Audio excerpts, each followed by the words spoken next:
Warning: this program contains mature subject matter.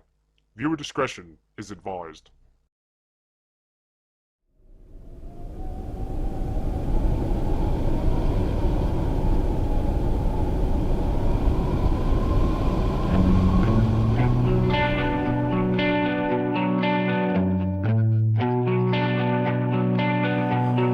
Company, always on the run. A destiny, oh, it's the rising sun.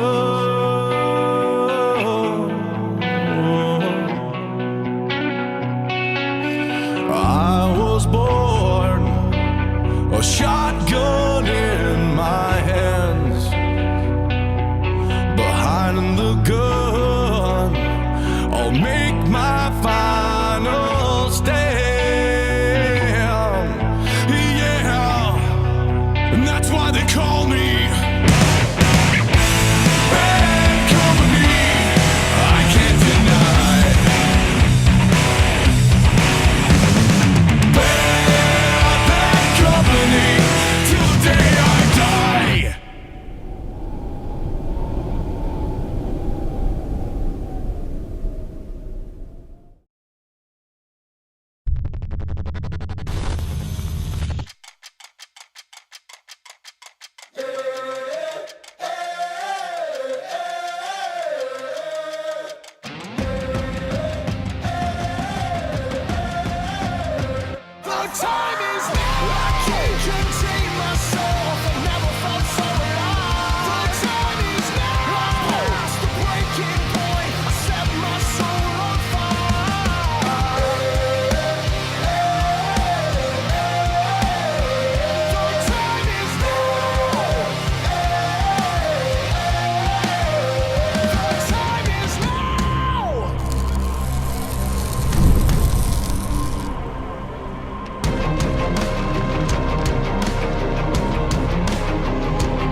Michaels, ladies and gentlemen, and welcome to Extreme CAW Wrestling episode 15. We have a barn burner for you tonight, folks. Hail versus Mastodon. We got a giant tag team match with Eric Samoy, Devin Foolhardy going up against Mark Brandel and the YouTube champion Abraham Little. We have Colossus versus Brent, and of course our main event tonight, Tyrant needs to find two friends as he goes up against the three head honchos of the DOA with Torq Michaels, Scott Slyke, and of course J.P Requirement.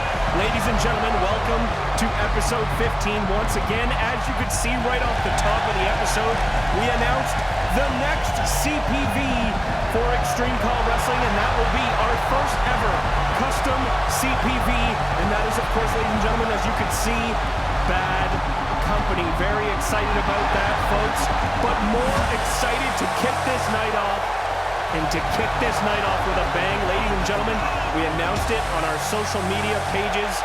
We have two absolute monsters kicking off the night here in Hail and Mastodon, ladies and gentlemen, and here comes one half of this singles competition, a very angry looking man. He is part of the Ministry of Blood. His name is Hail.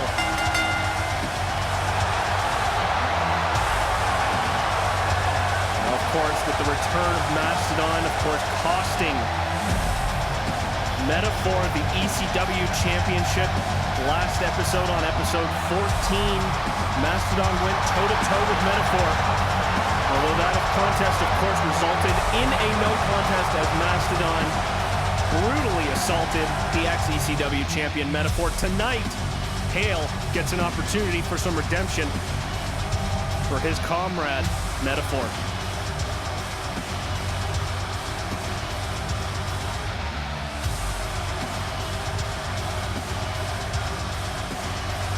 This is a fantasy booking here, ladies and gentlemen. Hale has been unstoppable in recent weeks here. And Mastodon joining the DOA, seemingly unstoppable himself, but we know the physical prowess that both of these superstars bring to the ring, and here comes Hale's opponent now.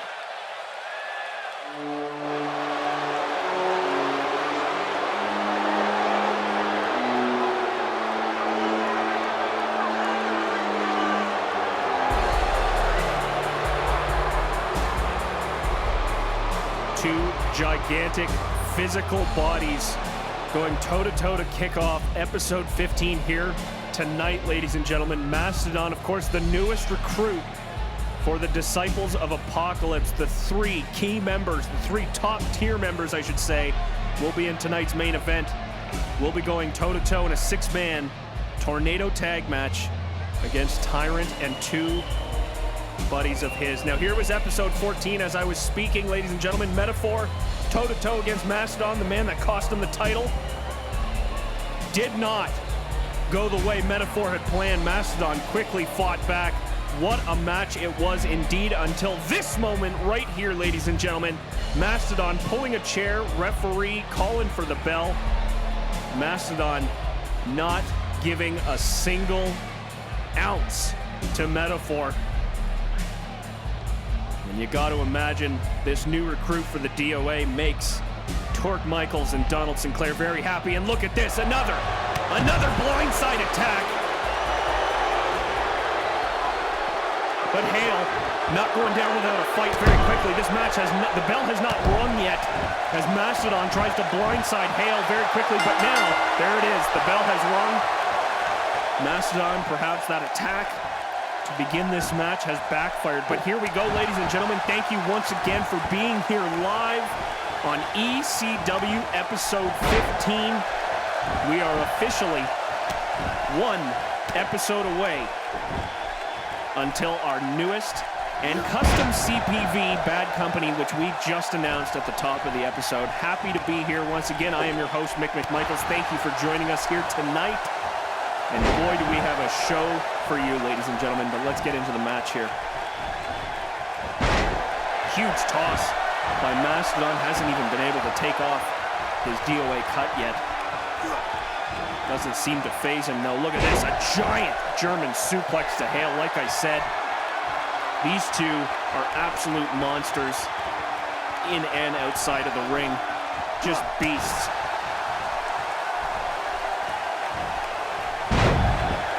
And can either of these men put their opponent down here in this contest tonight? Now Hale hanging on the outside. Oh, but look at this, a belly-to-belly over the top ropes there. The amount of strength, oh my goodness, could have crushed his rib cage. And now we got a pin here, Mastodon down. Oh, but not even a one count. This is what I'm talking about, folks. This is what I am talking about. We're going to see a very, very back and forth contest here. I think whoever hits their finisher first, as the big boot from Mastodon. Oh, but wait a second. Look at this. Look at this. Shades of Metaphor with the death drop. And now, look at this. The death drop that never was on episode 14 against Mastodon, folks. That is huge. Oh, look at the Samoan drop by Mastodon. Unbelievable.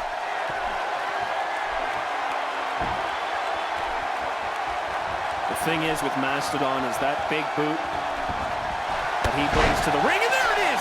This is what I'm talking about, ladies and gentlemen. It can come out of absolutely nowhere, and it can kick your teeth out in an instant. Here it comes. And no, Hale. Hale. Still able to kick out, down, but not out as the match continues here. What I was just going to say before we saw that, ladies and gentlemen, is that Mastodon big boot for a guy that is pushing 300 pounds easily. That big boot can come out of absolutely nowhere. Now into the corner, but no, Hale throwing an elbow back into Mastodon's face here, and a trick down to the mat. Hale back in control here.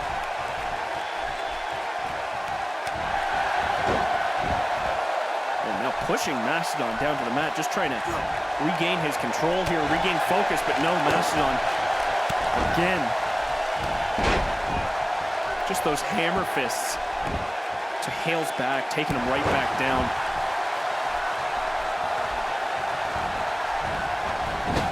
And now into the corner. This is a fantasy matchup, like I said earlier, ladies and gentlemen. This is actually truly a CPV level matchup we're seeing here just to kick off our night, and we have plenty more to come.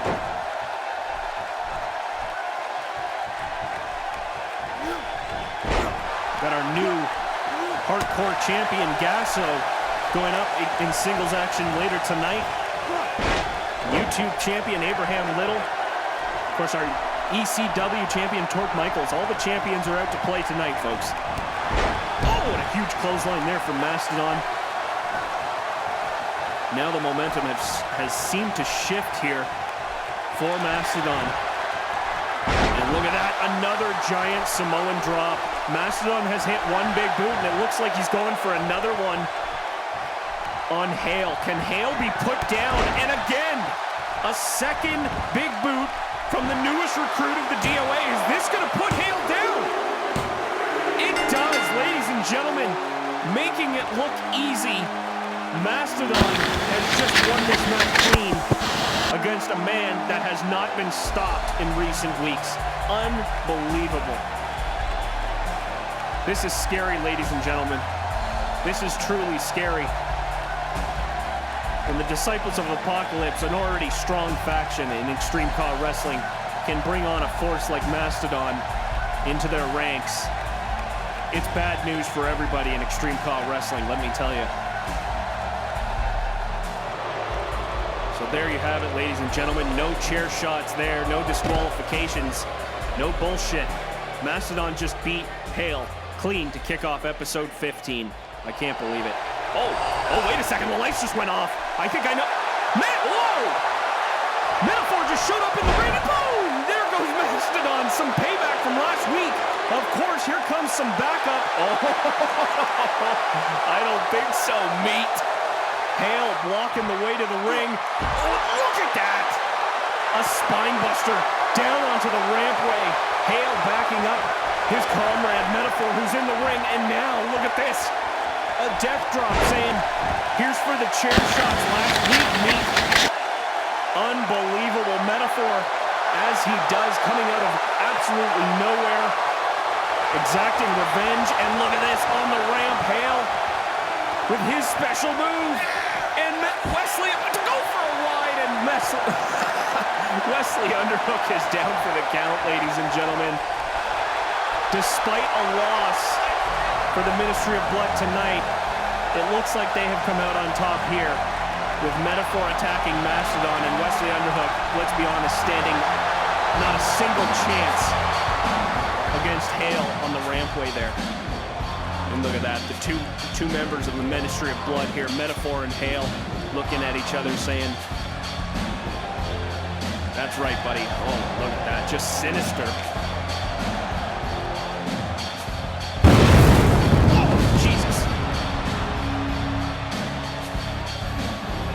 Wow, so there you have it, ladies and gentlemen. Again, welcome to Extreme CAW Wrestling episode 15. We just announced our CPV Bad Company, and the show has only just been getting started. Let's talk about our main event. Last episode, on episode 14, where we saw Tank somehow get through all the security that Donald Sinclair had and enter the arena and go after the man that broke his neck over 10 years ago. Of course, that was Brent, ladies and gentlemen. That was a barn burner in itself. Oh, and look at this. There's our ECW champion. Looks like he's talking to Chad. Let's see what these two have to say.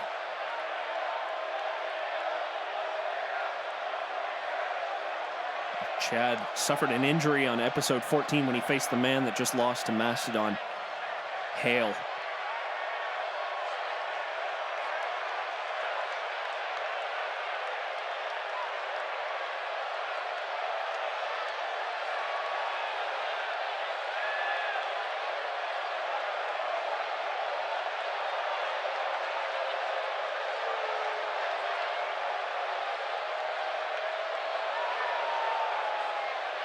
Looks like Chad's being put in another match tonight.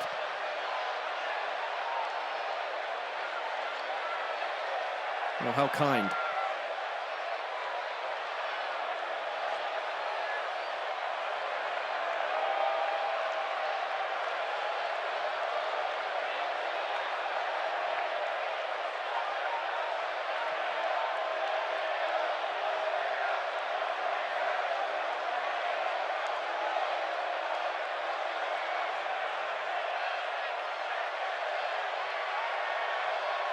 Look at this.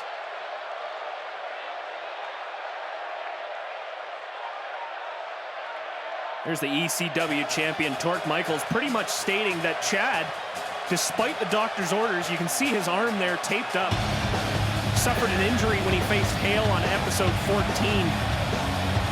And Torq pretty much saying it doesn't matter, buddy, you're in a match tonight. So it looks like Chad will be going up against somebody tonight, I guess, but you gotta wonder, ladies and gentlemen, since the Royal Rumble, we've seen Chad placed in a match against Colossus, then Hale, and you gotta wonder, you know, seeing what we saw at Royal Rumble, is Chad still being punished for what he did at Royal Rumble?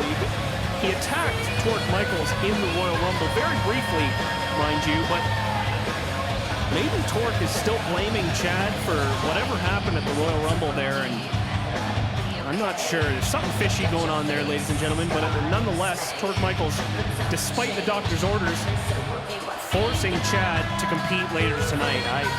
You know, DOA or not, you don't like seeing that. That's unprofessional, and quite frankly, it's dangerous. You can potentially ruin somebody's career doing that. But, ladies and gentlemen, we got some women's action here. Ex-ECW champion Dixie just entered the ring, and of course, we know this music. The woman that, on episode 14, lost to Heartbreak Hailey. This is, of course, Ava Dawn. She has not been playing clean in prior episodes, ladies and gentlemen. Let's have a quick recap there of episode 14, where she tapped out to this amazing submission by Heartbreak Hailey. Heartbreak Hailey coming out on top, but later in the evening, Ava Dawn cornering Heartbreak Hailey in the back and completely dominating her. Of course, being a poor sport and not taking that L well, I should say. But Ava Dawn has another chance to redeem herself here this evening, as she goes toe-to-toe with ex-ECW Women's Champion Dixie. And perhaps, if she's able to win the match here tonight, she'll quit being such a sourpuss and beating people up in the back. Meat.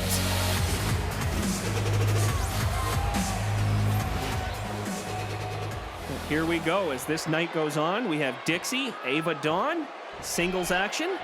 Let's get it on. Ava Dawn going very aggressive here off the top, but Dixie, a veteran move there, just sort of dodging out of the way of the attack. And Dixie, one of the smallest competitors in Extreme CAW Wrestling, but boy, can she move around the ring, ladies and gentlemen. Of course, she is the third member of the Misfits.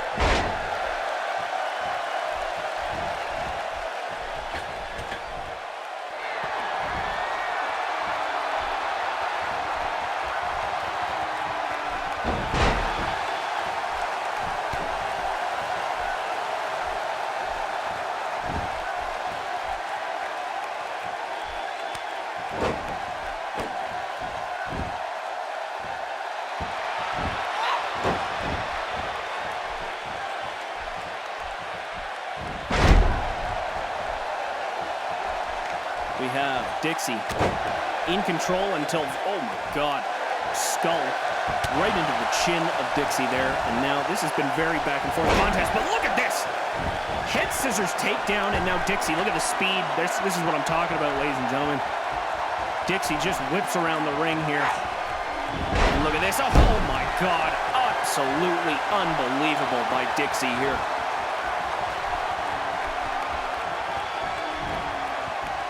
And now what do we got? We got a power bomb here. Look at, oh my God. The strength just picking Ava Dawn up like nothing, but no, not even a 1 count there.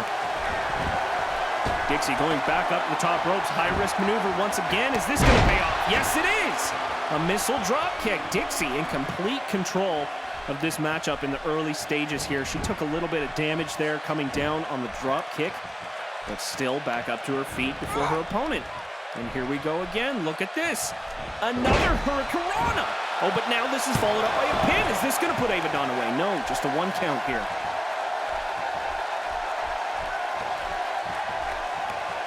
We have a gigantic tag team match. Speaking of tag team matches, ladies and gentlemen, we have the ECW YouTube champion teaming with the man that attacked him on episode 14, Mark Brandel.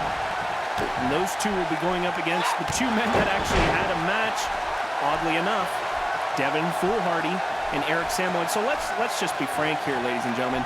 None of these guys in this match get along. Nobody likes each other. So they're going to have to figure out a way to potentially resolve their differences to come out on top in this match.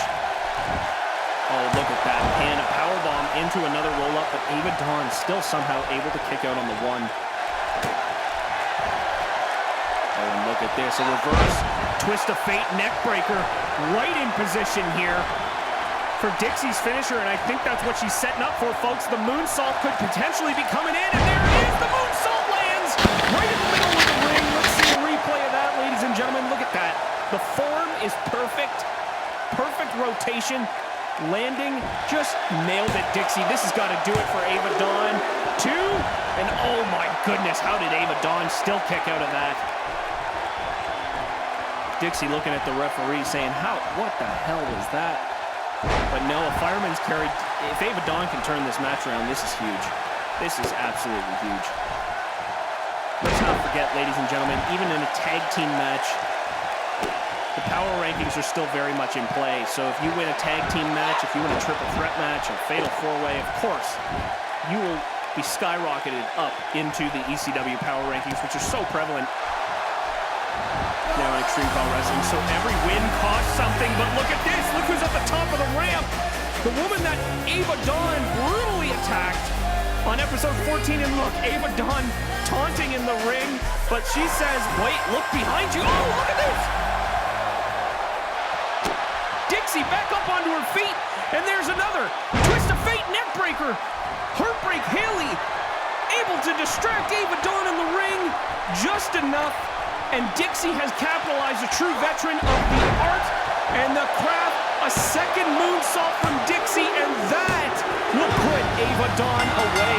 Ava Dawn, look, she almost kicked out of that one, ladies and gentlemen. But nonetheless, your winner here tonight is Dixie, thanks to the help of the woman that Ava Dawn brutally assaulted in the back. And what a way to get back at Ava Dawn than to cost her a victory. And like I just said, ladies and gentlemen, power ranking so important in this new age in Extreme CAW Wrestling. So for Ava Dawn to once again, 2 episodes in a row, suffer a loss, that hurts. But big win for Dixie, 3rd member of the Misfits. And she will be going home with a victory here tonight, ladies and gentlemen. Congratulations to Dixie, but you gotta wonder, the feud has already begun for Heartbreak Hailey and Ava Dawn. Ladies and gentlemen, that is huge. Oh, here he is again. It looks like ECW champion is busy. Looks like Donald Sinclair's office. Yes, it is. Let's see what's going on with these 2 dweebs.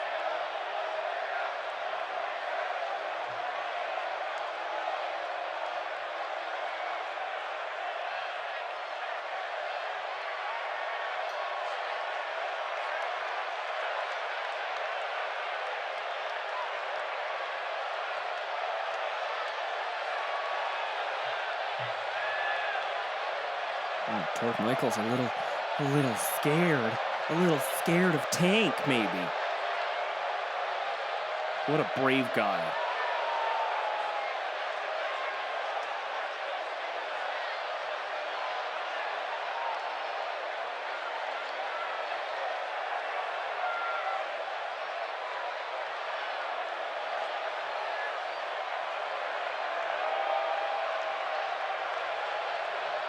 Ooh, ice cold, Torq. It's true. Chad, one of the longest serving superstars in Extreme CAW Wrestling to date. As these two talking about the new general manager of D-League, Richie Richardson, who showed up on episode 14 and pretty much laid down the law for Donald Sinclair.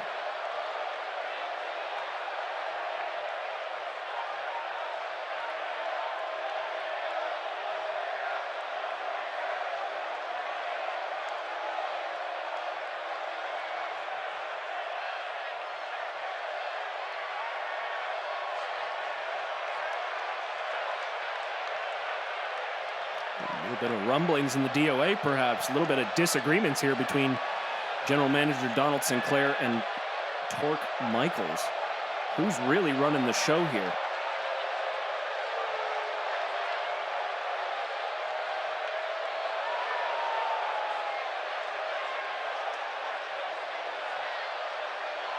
Holy moly. Torq Michaels feeling the pressure there. And how could you not when a man like Tank is stepping into the arena unscathed and unarrested on site as Donald Sinclair has suggested. Wow. Torq Michaels feeling the pressure, and I love it, ladies and gentlemen. I truly love it. Ladies and gentlemen, as I was mentioning earlier, Chad was just put into a match. Look at this. This is episode 14. This is how he sustained that injury. Look at his arm here. His right arm. Ow. Ow. The death drop from Hale. And unfortunately, Chad's arm just way too close to the ropes there, and you can see Chad favoring the arm coming down to the ring. Really, as Chad said earlier, he is not medically cleared to be in this match, but as per, who's really the leader of the Disciples of Apocalypse, ladies and gentlemen? Is it Torq Michaels or is it Donald Sinclair? Who's running the show here is what I want to know. But nonetheless, Chad going up against somebody here tonight, and I can't imagine, as per what's been happening on prior episodes, it's going to be easy for this individual. You kind of feel for Chad, to be honest, but here he is, ready to fight like the competitor that he is, even with a bandaged up arm after sustaining that injury. But who will Chad be facing here tonight on episode 15? Oh, I know that music, ladies and gentlemen. That is the tag team champions, but they're both coming out. Why is that?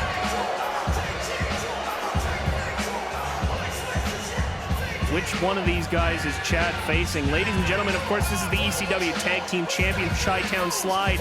Big Smith suffering a loss to Papu Papu on episode 14. Papu Papu in the ring with Tay Williams, but look who came to his aid. A man that has been feuding with Papu Papu in the past, once again came to the aid of Papu Papu. The call of the North to Big Smith on the rampway, allowing the tables to turn back in his favor. And are you kidding me here, ladies and gentlemen? Are we looking... This is a goddamn handicap match. Okay. Oh, and look at the dirty move there from Tay Williams. Okay, I thought... Oh, and look at this. Tay Williams working on that hurt arm. That is disgusting. That is just wrong and disgusting, ladies. Look at this. Tay Williams targeting the arm of Chad, not medically cleared to be in this match. And Torq Michaels has scheduled, I assume it was Torq. Donald Sinclair didn't seem to be on the boat with whatever the hell was happening here tonight. But nonetheless, it looks like Chad is facing both members of the Chi-Town Slide, the ECW Tag Team Champions. This is, love him or hate him, ladies and gentlemen, this is not fun to watch. Oh, this is just bad. I mean, oh, look at this. Oh, God.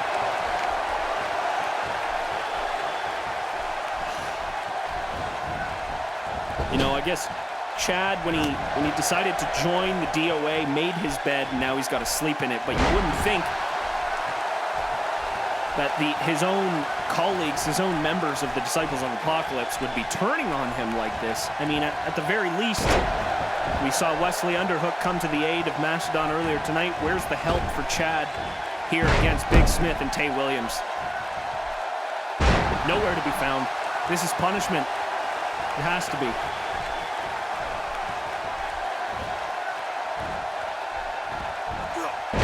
Gigantic sit-down powerbomb from Big Smith.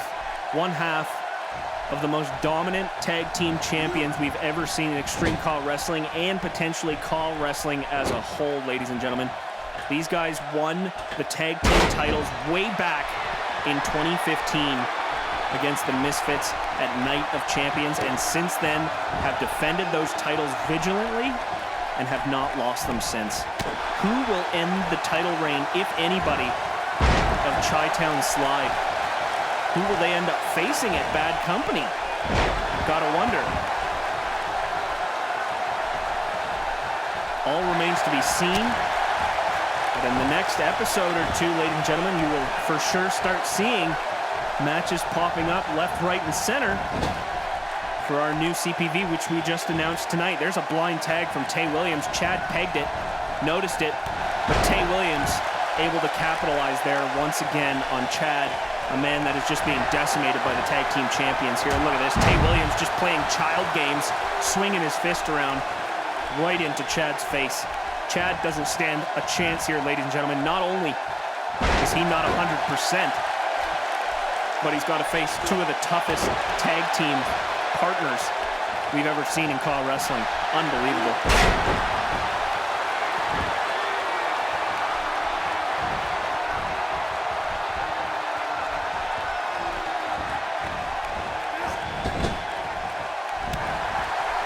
Look at that, Chad fighting back with a boot to the face of Tay Williams. How's that feel?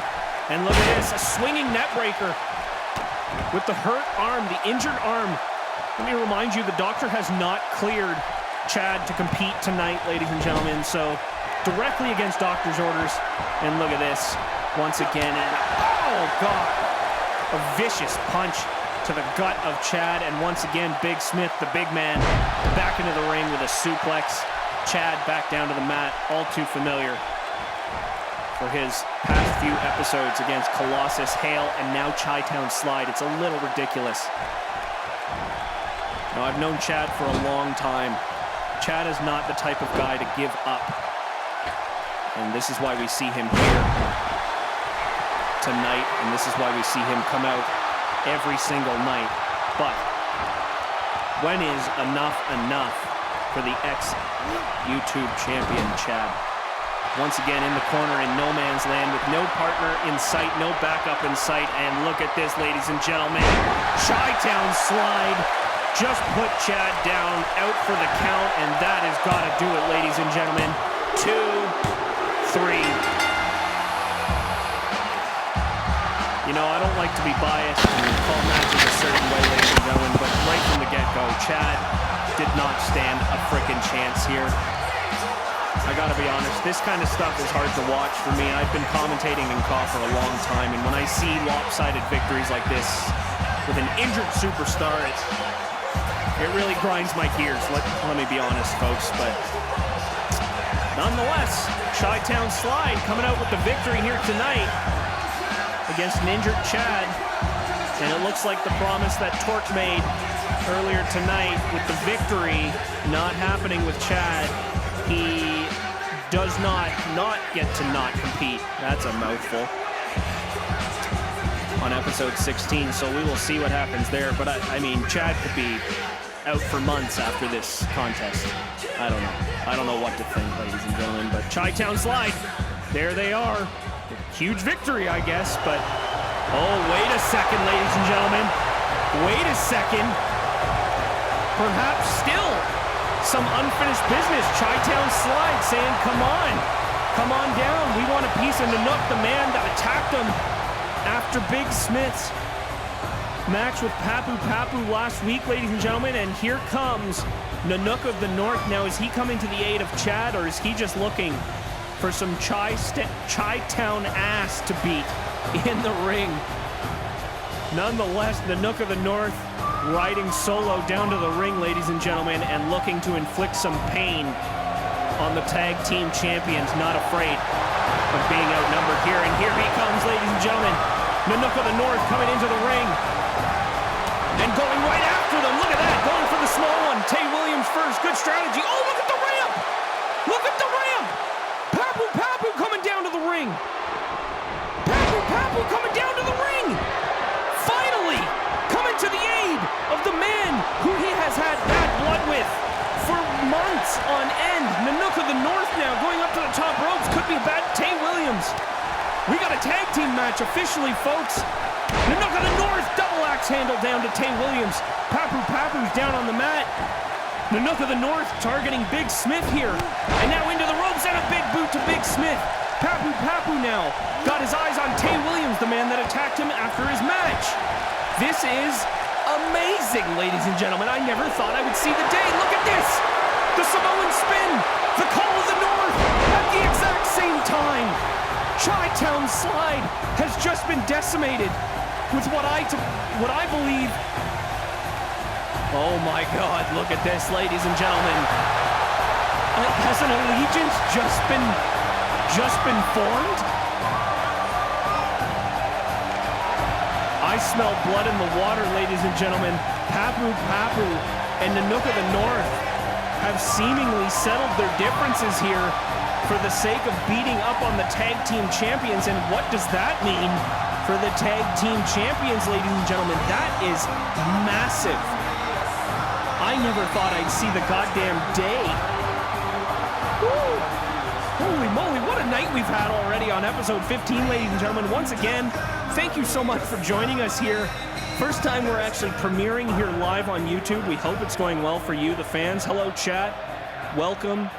Happy to be here. And there is our backstage commentator / interviewer, Eric Simpson. And there is the man himself, Devin Foolhardy. Let's see what he has to say here, ladies and gents.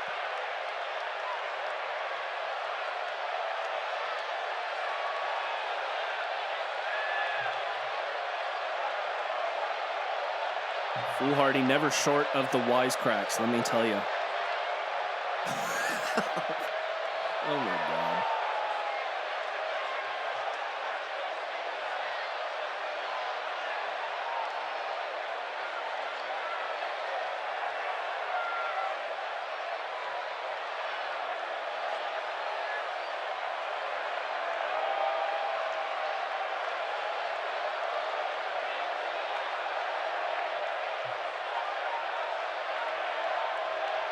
Threat to Eric Samoy.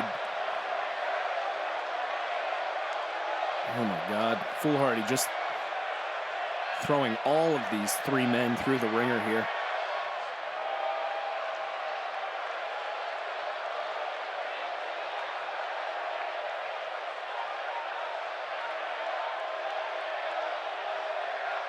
Oh God.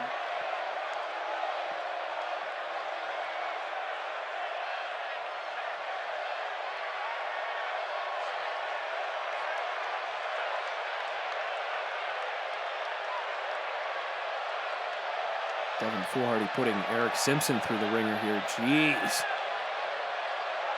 Do not interview this guy. Devin Foolhardy making it abundantly clear that he wants a shot at the YouTube Championship. Devin Foolhardy just an absolute champion of his craft when it comes to chirping other superstars, ladies and gentlemen. But can he walk the walk? If he can talk the talk, we've seen it before. Ladies and gentlemen, here we go. On episode 14, we saw an upset when Antonio the Awesome went in toe-to-toe with Gasso, the new hardcore champion. Of course, during that match, Sermon Bundy, a man that seemingly has had issue with Gasso the past few episodes, interfering in that match, thinking that Antonio the Awesome would capitalize, but look at this, ladies and gentlemen. From the top rope, through the table, Gasso ended up defeating Antonio the Awesome nonetheless. So here, tonight, we got a brand new hardcore champion. Gasso, a longtime serving member of the Extreme CAW Wrestling roster. And you gotta be happy for the Dancing Maniac. The man has been part of ECW for so long. This is the first gold he has ever had strapped around his waist.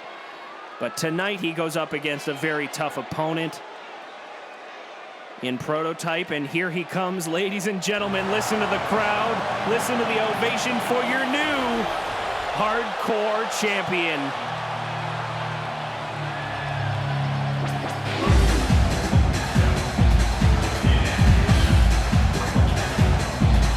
And the dance moves are full-fledged. The hardcore championship strapped around his waist here, ladies and gentlemen.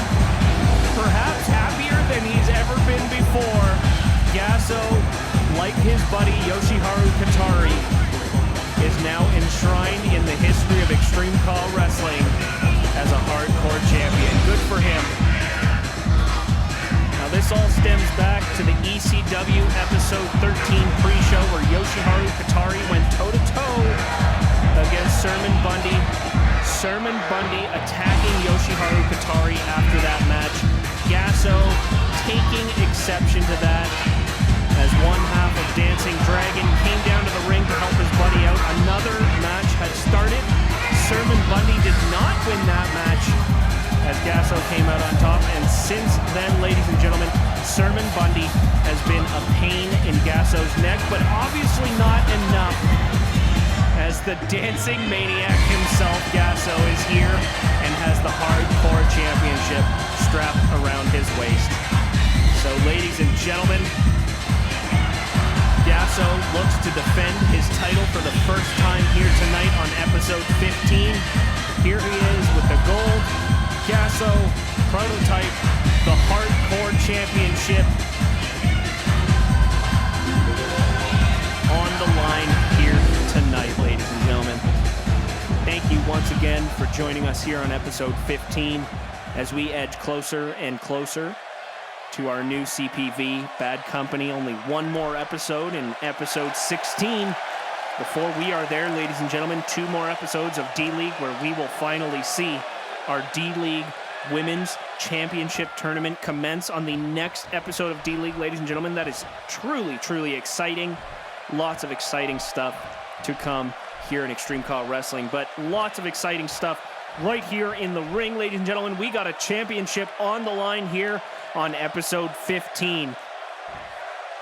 Prototype, Gasso, let's get it on! Oh, and look at this! A swinging DDT. Gasso definitely has the moves. He definitely has the high fly advantage here. Prototype with the strength advantage. Which one will prevail in this no disqualification hardcore match here? And look at the strength here of Prototype. One half of the Faction X Tag Team Champion. Prototype, I don't think you were going to get the 3 count there, buddy.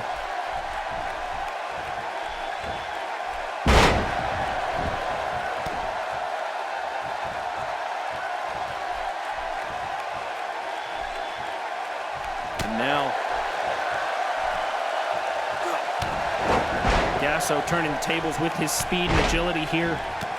Not only does he have good dance moves, but he can use his high fly maneuvers with the best of them, ladies and gentlemen. Yoshiharu Katari, of course, not accompanying his buddy down to the ring here tonight. This is a hardcore match. He's welcome to interfere if he likes, but you gotta wonder, does that also give Sermon Bundy another crack at interfering in this match, or has that beef been squashed? Now Gasso in a predicament here, but seems to sneak out from underneath Prototype.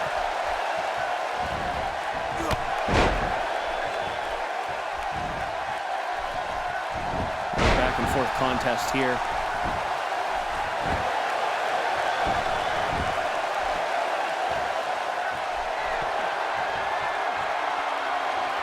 Excuse me, ladies and gentlemen. Earlier, I'd like to correct myself. I constantly think that the Faction has been tag team champions before, but that is actually not true. Prototype did win the tag team championships, but that was way back when he was teaming with a man that goes by the name Adam Pulp. There's some trivia for you, ladies and gentlemen, and of course, the reason I, as well as so many fans, know so much about Extreme CAW Wrestling is thanks to our Extreme CAW Wrestling Wikipedia page that you can check out. That is in the description of our video. And a very special thanks once again to Anonymous Anime for putting that together for us, ladies and gentlemen.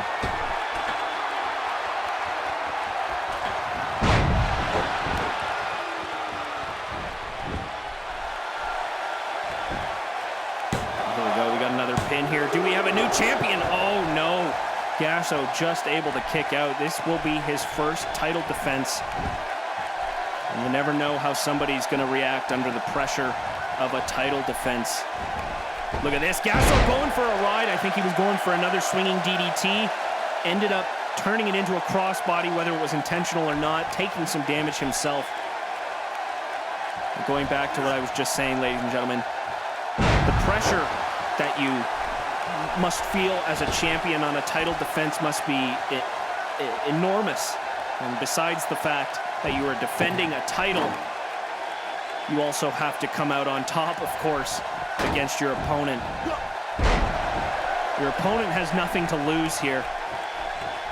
But speaking of which, look at this, ladies and gentlemen. Gasso has recently just brought in a table into the ring. Now, will this backfire on the ECW Hardcore Champion? Only time will tell here. Look at that, a DDT right onto the unfolded table. And now Gasso looking to set it up somewhere in the ring. Or is he looking to use it as a weapon? This could be some good sound strategy here from the Hardcore Champion. Looking to set it up. Oh, and Prototype just ran right into the table. What are you thinking, Meat? Not some good strategy there, but now Gasso, while Prototype is down, setting the table up and looking to inflict some serious damage here on the challenger. But no, Prototype not letting it happen just yet. I think whoever goes through this table would be in some serious trouble. Oh, look at this in the back. Sermon Bundy, here he comes, ladies and gentlemen, attacking. Gasso doesn't even know, but look at this inside the ring. Oh my goodness, right through the table. A Hurricanrana right through the table. As Yoshi K has been taken out in the back, Gasso has still successfully defended his hardcore title here tonight. Ladies and gentlemen, it doesn't matter. But unfortunately, I don't even think Gasso has seen what has happened to Yoshiharu in the back. And as a result of that, could be in for some trouble here later tonight. The trouble could not be over, but nonetheless, ladies and gentlemen, Gasso has defended his championship here tonight, and he could not be happier about it, ladies and gentlemen. Oh, but wait a second. Sermon Bundy has left the locker room where, of course, he has brutally blindsided Yoshiharu Katari, and it looks like he's coming down to the ring, ladies and gentlemen. Gasso still completely unaware that Yoshi K, one half of Dancing Dragons, has been brutally, savagely attacked by Sermon goddamn Bundy. And it looks like Sermon, yeah, look at the top of the ramp, ladies and gentlemen. Here he comes. Gasso hasn't seen him yet. Now he's seen him. And here we go again, ladies and gentlemen. Sermon Bundy will just not let this go. But, oh, Gasso, look behind you. Oh, no. The match is over, but Prototype has grabbed that chair and slammed it into the back of Gasso. And now Sermon Bundy can get his hands on the Hardcore Champion, as he has tried to so much in past episodes. Ladies and gentlemen, Yoshiharu Katari is still not moving in the back. And now Sermon Bundy with the flip bottom, the Spanish fly, whatever you want to call it, ladies and gentlemen, it's an absolute blindside. And now Prototype looking for some revenge after he has just suffered a loss to the Hardcore Champion. None of this matters, ladies and gentlemen, but it matters to Sermon Bundy clearly, as both of these men, Prototype and Sermon Bundy, perhaps a newfound allegiance here. Wow, ladies and gentlemen, Sermon Bundy has finally seemingly exacted revenge on the hardcore champion. You gotta wonder, what is in the cards for Sermon Bundy and Gasso? Will this beef ever be squashed and put to rest? Could this be something leading up to bad company, ladies and gentlemen? Who knows? But tonight, Gasso has retained the title, but Sermon Bundy and Prototype are holding their hands up in the air at the end of the night. God damn it. Oh, man. Well, ladies and gentlemen, welcome once again to episode 15. What a night we've already had, and we still have another hour to go, folks. We are just in the thick of it here, folks, and I'm so happy you could join me, Mick Michaels, here tonight. We still have that gigantic tag team contest with the ECW YouTube champion, and of course we have the gigantic 6-man tag team main event. And here is Eric Simpson once again, this time speaking to the man who was called out by Devin Foolhardy quite clearly earlier tonight. This is the ECW YouTube champion, Abraham Little.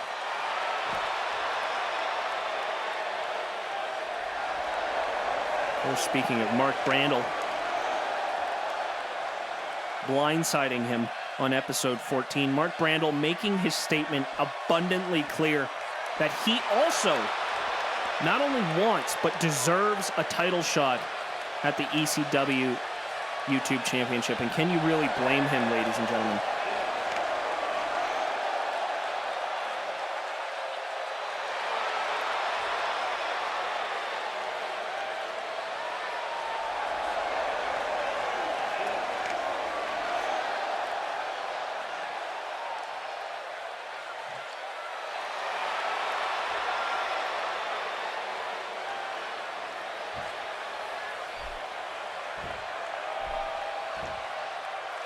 There you have it, ladies and gentlemen. Abraham Little speaking his mind, is never a man to overly chirp. He's a straight shooter. You know, I appreciate that about Abraham Little, but you know what? Sometimes you got to play dirty, as we saw the man Mark Brandel on episode 14, the man that will be teaming with the ECW YouTube champion later tonight. Will those two be able to settle the differences? Abraham Little looks like he's completely squashed it. He's okay with it. He understands the drive and will to go after a championship, much like Mark Brandel is doing right now. Now, mind you, ladies and gentlemen, here's one thing you can't argue. Mark Brandel has been one of the most dominant superstars in Extreme CAW Wrestling since his debut. So you can't deny the fact that, at the very least, Brandel is owed a title shot at one point or another in time. But now, here's the tricky part. We got an ex-ECW YouTube champion in Eric Samoyd that is still owed a rematch clause. We have Devin Foolhardy that has been constantly bickering since his return on episode 13, and you have the man that I was just speaking of, Mark Brandel, that is clearly owed a title shot. But who gets the title shot, ladies and gentlemen? We will find out soon before our CPV Bad Company. And listen to that ovation, ladies and gentlemen. We just saw Hattori Hanzo come out, and she is going up against this woman right here, the absolute monster, the #1 contender for the ECW Women's Championship, who unfortunately last episode, ladies and gentlemen, we saw her use that #1 contendership opportunity and go toe-to-toe with ECW Women's Champion Kimberly Page, but that match, of course, resulting in a double countout, something that I think Kimberly Page is quite happy about because, of course, you know, she gets to keep her title. So what is in the future for the ECW Women's Champion? She is not in action tonight, but will certainly be keeping her eyes on this match right here, ladies and gentlemen. No doubt in my mind.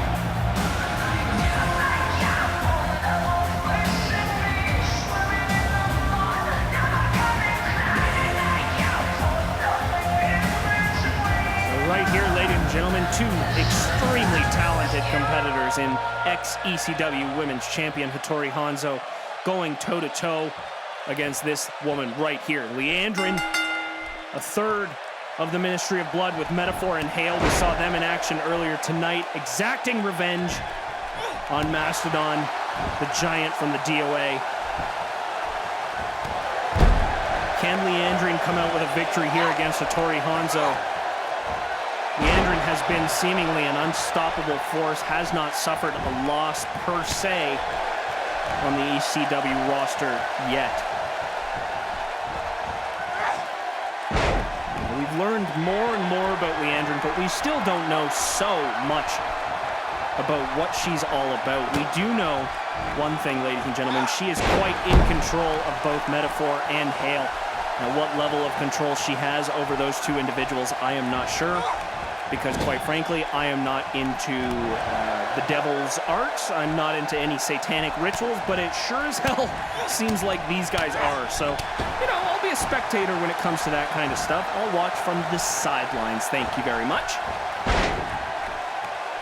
But Leandrin, the athletic ability that she brings into the ring, of course, winning that 6-woman battle royal on episode 13, earning that #1 contendership spot.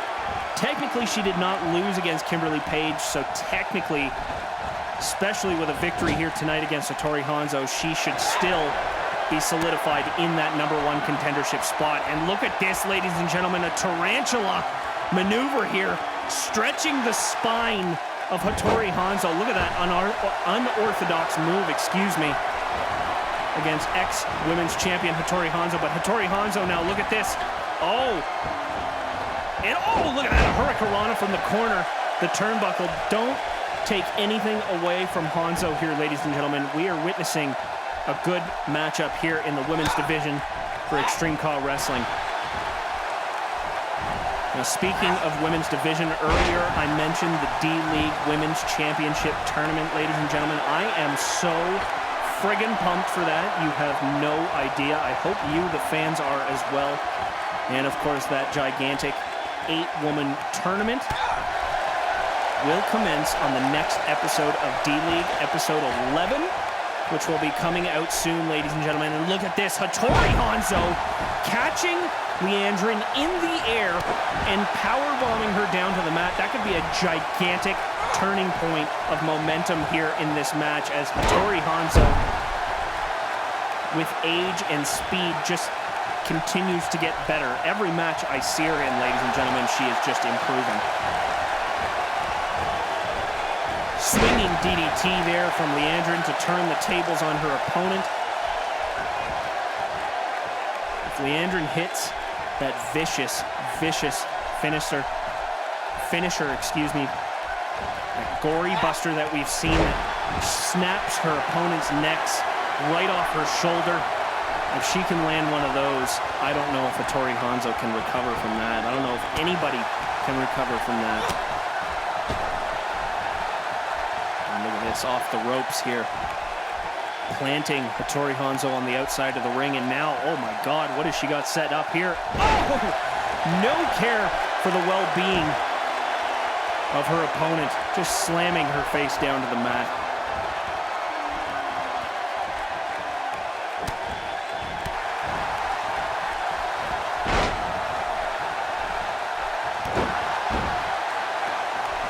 But yes, that 8-woman D-League Championship Tournament will eventually crown a D-League Women's Champion at Bad Company, ladies and gentlemen. The main finals of that tournament, much like the Royal Rumble had with Silas Moore and Cardinal Sin, will commence at the CPV, ladies and gentlemen. So that tournament featuring Hood, who just returned on the last episode of D-League, and of course Madison from Flawless, just to name a few.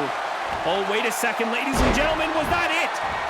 Leandrin just landed the finisher out of nowhere on Hattori Hanzo, and just like that, before I could even finish what I was talking about, Leandrin quickly picks up the victory.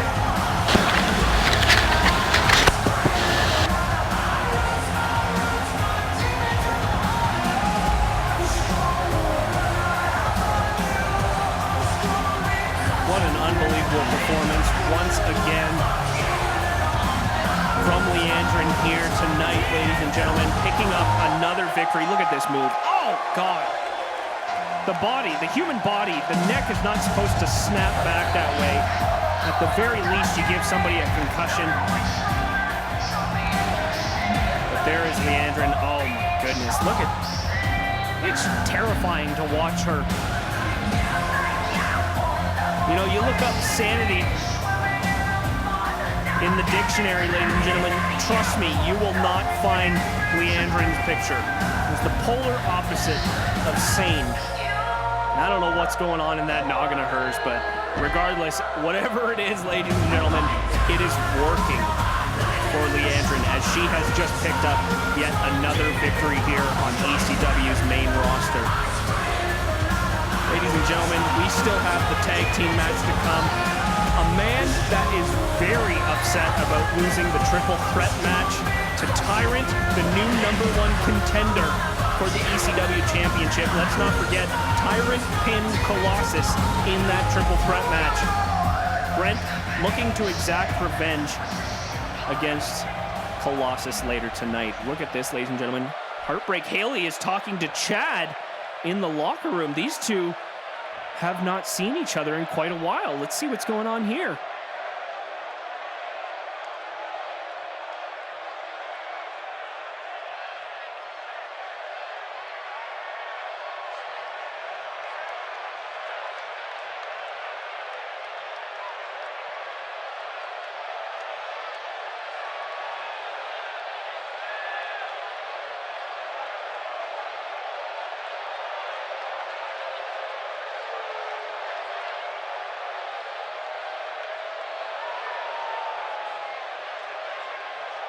Wow.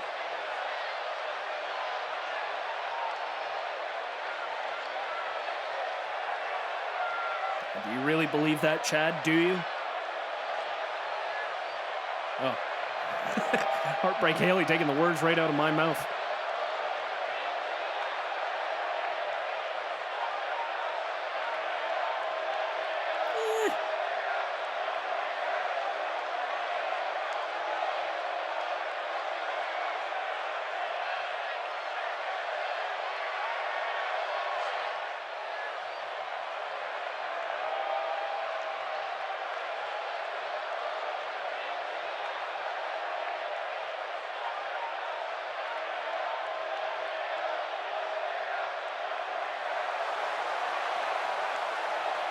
Well, she's not wrong, ladies and gentlemen. Chad, gobsmacked by what the realness that Heartbreak Hailey bringing to the table here.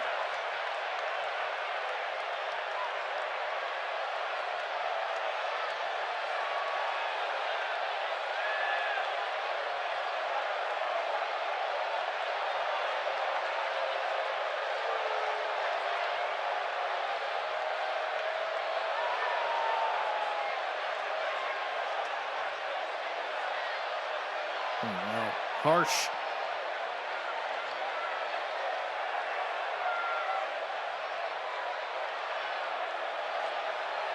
Hailey laying down the smacketh down on Chad verbally.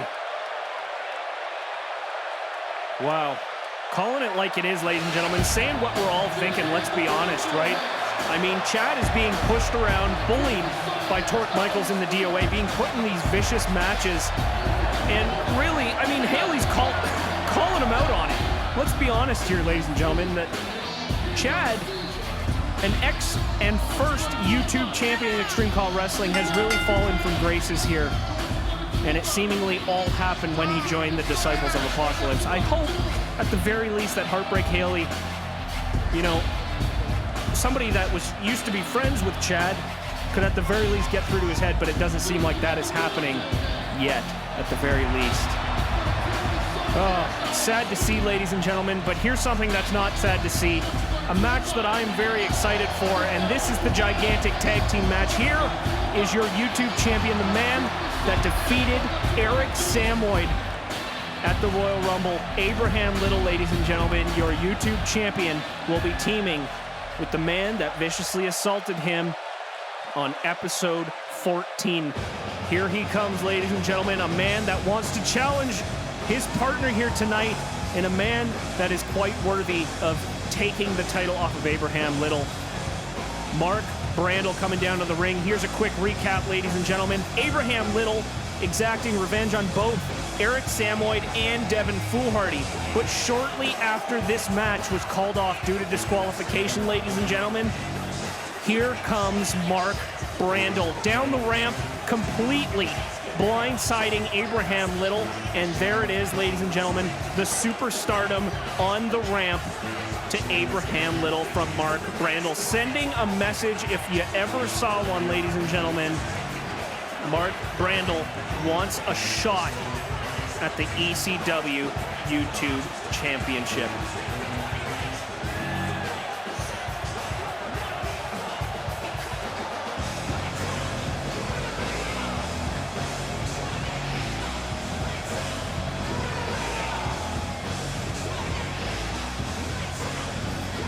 Now, if these two are able to settle their differences here in the ring tonight and work together, they come out with a victory.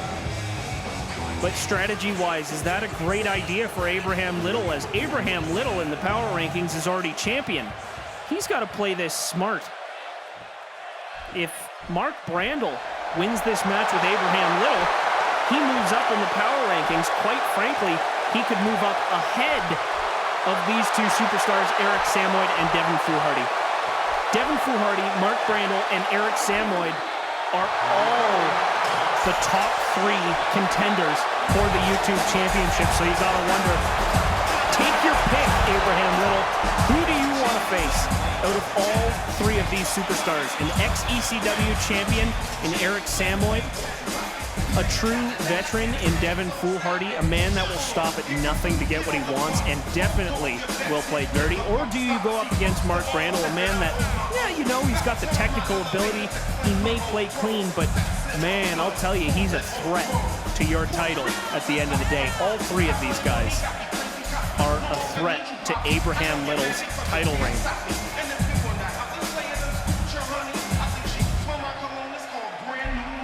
They're, of course, accompanying Eric Samoid to the ring, the ECW Women's Champion, Kimberly Page, accompanying her boyfriend Eric Samoid to the ring. And look at that, looking right at his opponents there. Eric Samoid, never known to back down from a fight, ladies and gentlemen, as he teams with this man right here. Oh my goodness, listen to the ovation. I mean, if there's a wrestler that has ever been more over in Extreme CAW Wrestling, ladies and gentlemen, it's Devin freaking Foolhardy. There he is, ladies and gentlemen, just soaking it in. We could be looking at the next ECW YouTube champion.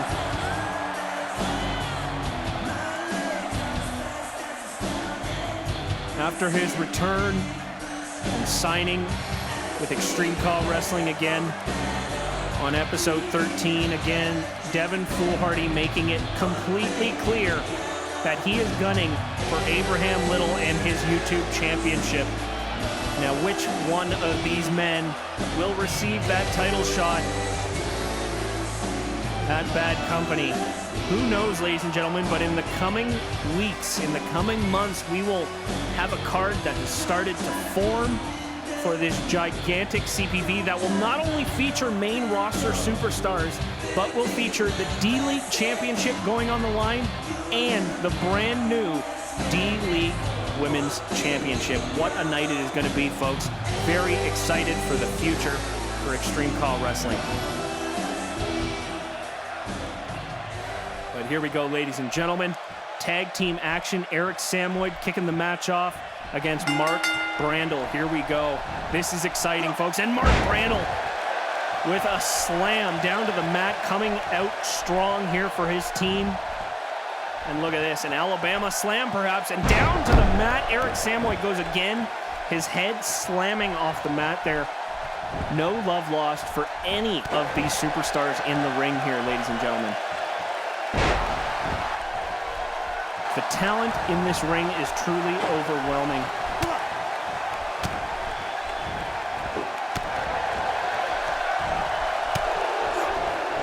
what you're going to see here, ladies and gentlemen, all four of these men, you're going to see a lot of reversals. You're going to see very technical reversals, very back and forth contest between all of these guys. And look at this, Eric Samoa looking at the YouTube champ saying, come on in, champ. Come get me, buddy. As Eric Samoa losing that title to Abraham Little at Royal Rumble did a number on his ego, I'm sure. Oh, and look at this high-risk maneuver. A forearm coming from the top ropes, and Eric Samoa just soaking it in, ladies and gentlemen.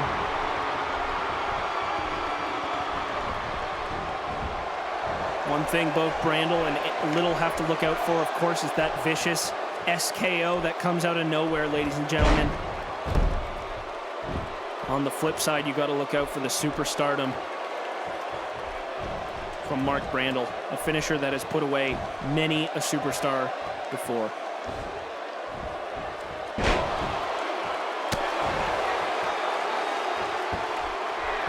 Foolhardy getting his licks in as Brandel not looking, but Brandel not losing sight, not letting his emotions get the best of him, staying focused on the legal man in Eric Samoa. We got a pinfall here. 1, 2. Abraham Little coming in to break it up, but doesn't need to, as Brandel looks like he kicked out there, and now we got complete chaos in the ring. Foolhardy getting his hands on Abraham Little, knocking him out of the ring. Needs to get out of the ring here, but now Brandel alone in the ring with Eric Samoa. Samoa smartly slipping out of the ring there against Brandel.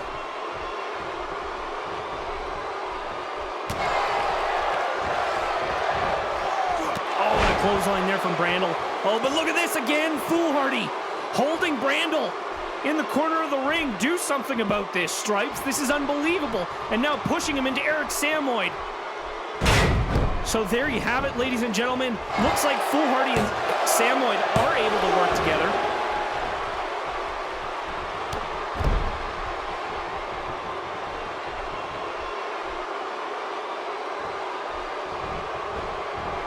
Now sending Brandel into no man's land. Oh, and a blind tag there from Little, and a clean tag to Foolhardy. So now a complete switch for both teams, as Little and Foolhardy are now the legal men in this match.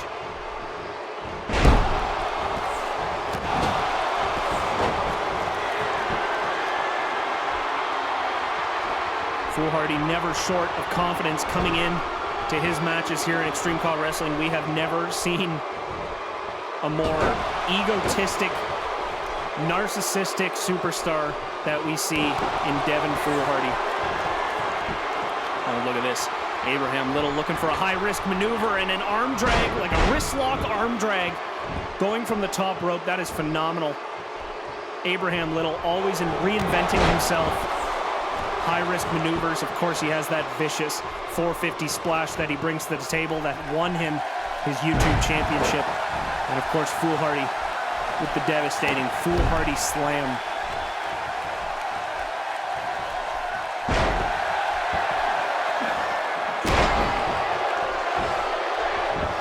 Now Foolhardy choking his opponent.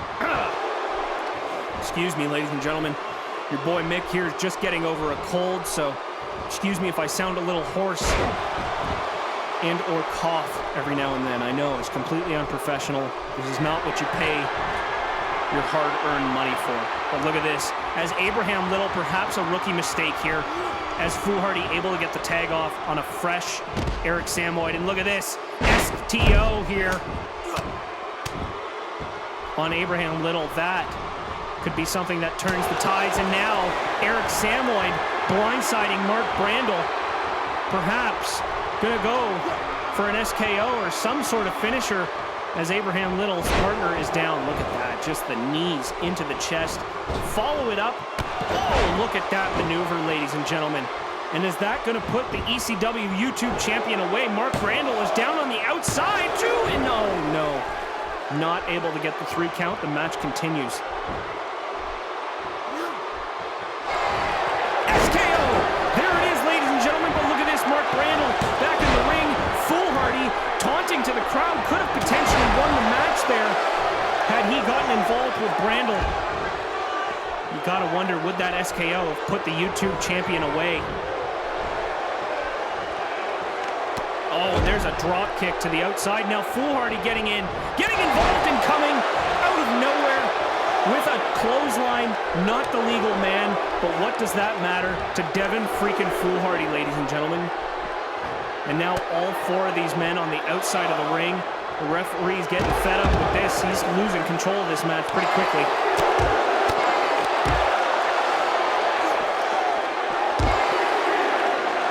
Abraham Little thrown into the corner by Foolhardy. Both Brandel and Samoy down on the outside. Don't want to get counted out here. Samoy back in the ring. We're at a 5 count now. Little needs to get back in the ring as he's the legal man. Now Foolhardy throwing him back in. Oh, now what's Samoy setting? Oh, Samoy. Smart move there by Abraham Little, but no! Eric Samoy thinking he had the range there, but obviously not. Thought he had the range for a forearm, but Brandel staying off enough. Oh, and once again, 2 high-fly maneuvers. This could cost Samoy and Foolhardy huge. Oh, Mark Brandel looking like he was setting up for something, and there's the SKO. That's what I'm talking about, ladies and gentlemen. SKO can come out of nowhere, but a rope break. Mark Brandel smartly able to get his hands on the ropes.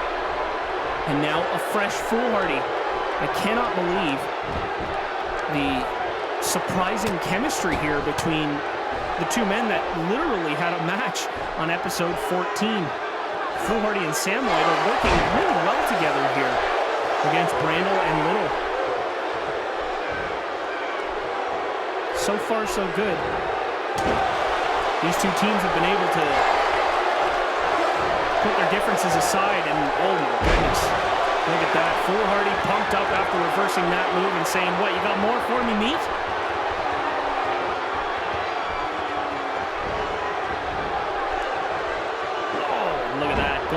Going after the arm, targeting the arm of Mark Brandel there.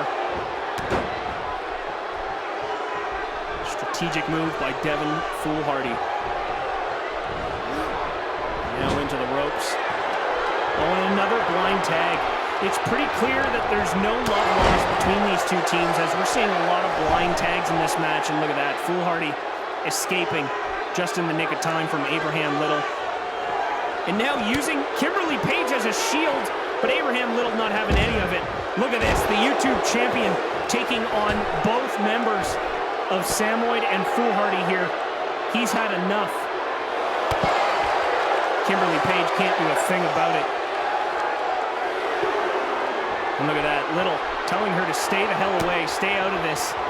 You have no business here. And that allows Devin Foolhardy just enough time to capitalize on a swinging neck breaker there on the outside of the ring. What a match this has been, ladies and gentlemen. I have no idea who's going to come out on top here.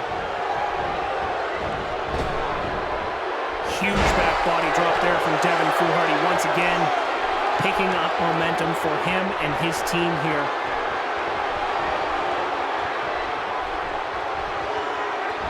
Look at that beautiful suplex from Devin Foolhardy once again. Mark Brandel in the corner, desperately calling for a tag here. But no, once again, oh, but there goes Foolhardy to the outside of the ring. Samoy trying to come in, the ref, no, calling him off, saying, don't even try it, buddy. Don't even think about it. Referee taking control of this match. Oh, but Samoy says, no, I can still interfere on the outside. Tag team rules. Doesn't matter, ladies and gentlemen.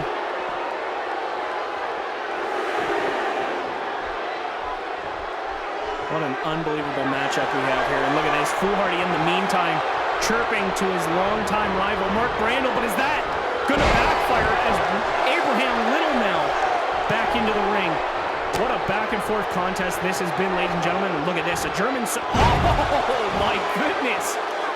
Unbelievable, flipping Devin Foolhardy right over. Oh, but look at this, Foolhardy slam out of nowhere. Excuse me. Taking the breath right out of me. Is this going to put the YouTube champion away? No, my goodness. So far, Abraham Little has taken an SKO and a Foolhardy slam, and still, somehow, someway, able to kick out right there from the Foolhardy slam. Now Brandel stuck on the outside, and both Samoid and Foolhardy now. Samoid, the legal man, huge elbow drop to the back of the YouTube champion. And now Samoid looking to capitalize here. Looking to pick up momentum for him and his team. Huge power slam down to the mat.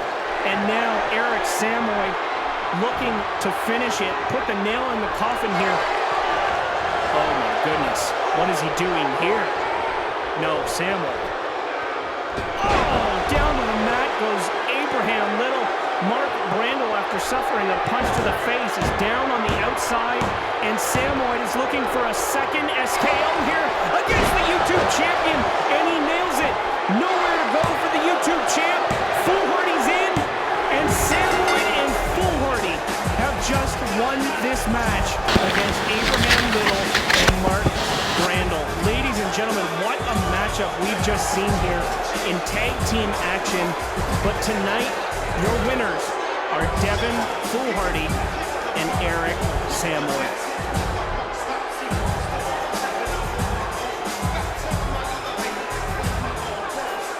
There's that Foolhardy slam there and the SKO to follow it up. And I'm actually quite surprised that these two men could settle their differences.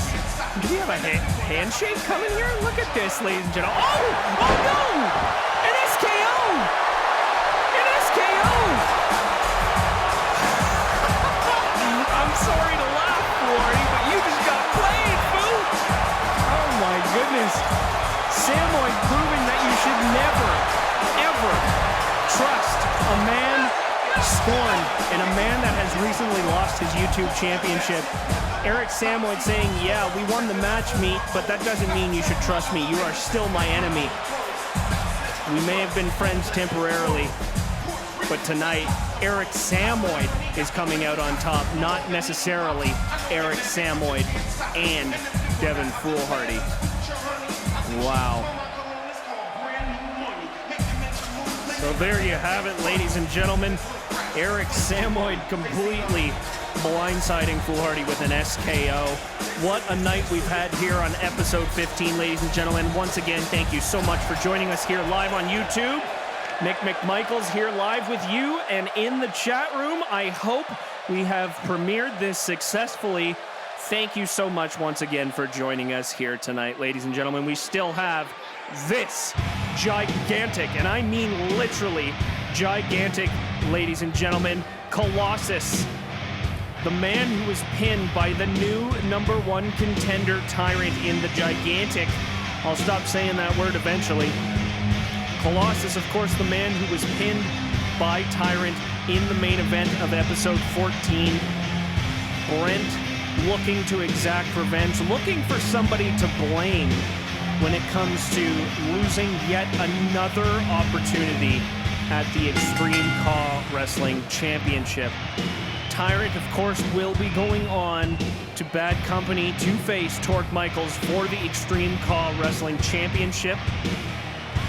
Of course, later tonight for our main event, we'll be teaming with two other superstars against Torq, Scott Slyke, and J.P Requirement, the three top-tier members of the DOA.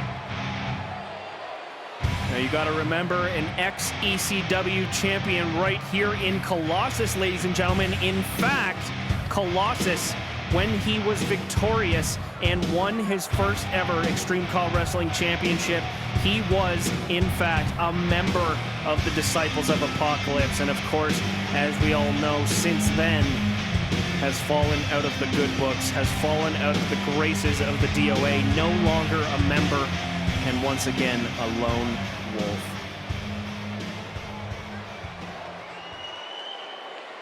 And here he comes, ladies and gentlemen.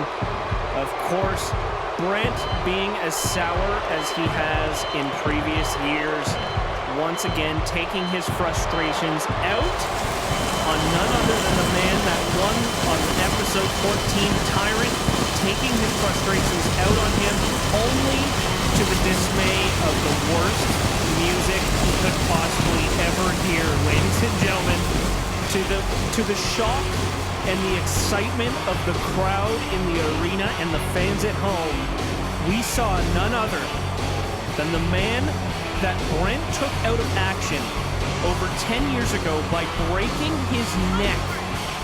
Tank came down to the ring, eventually Mach 5-ing Brent, finally able to get his hands on this man right here. And you gotta wonder, that's gotta be sitting in the back of Brent's mind here tonight, ladies and gentlemen, as he goes toe-to-toe with another ex-ECW champion. Both of these men, mind you, ex-ECW champions. But that's gotta be just sitting there in the mind of Brent thinking, what is going on with Tank? The man that won the Royal Rumble, rightfully so. But Donald Sinclair stripping that from Tank, excuse me. And now Tyrant being the #1 contender for the ECW Championship. It would seem that Tank doesn't care about the #1 contendership that he earned at Royal Rumble. It would seem that the only thing Tank seems to want to get his hands on, and can you blame the guy, is this man right here, Brent.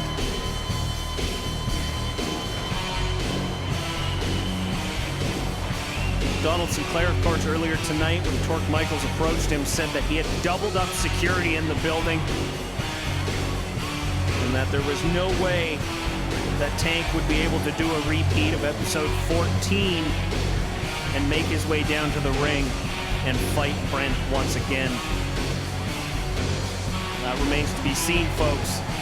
We do not know if Tank will be making his way down to the ramp here tonight, but nonetheless, we have a gigantic matchup. Oh, I said it again, I'm sorry. But here we go. Brent versus the giant himself, Colossus. Toe-to-toe singles action. Let's get it on, folks.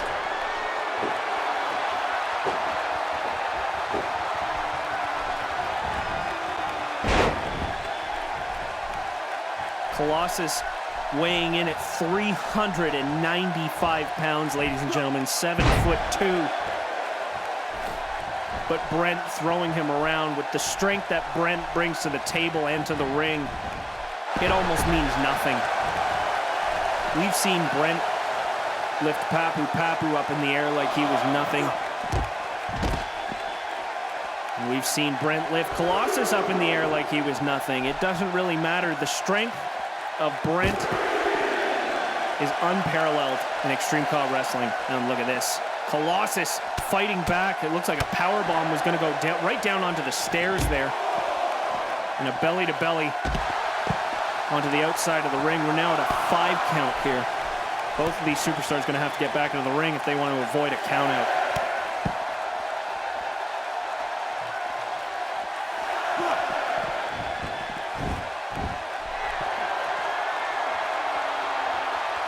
Of course, Brent putting all the blame on Colossus for his loss on last episode. Brent did not suffer a pinfall, was down on the outside of the ring when Tyrant did get the pin after a Dominator on Colossus. And in true fashion, Brent looking to take his anger out here. And look at this, a German suplex. Oh, but he still hangs on to Colossus. We've seen this. A second German suplex. Can he do a third? A third German suplex to Colossus, the big man down. And now Brent looking to go and finish this off quickly with a jackhammer, but no, Colossus saying no, not yet. Huge power slam. And now Colossus looking to turn the tides and the momentum in this contest.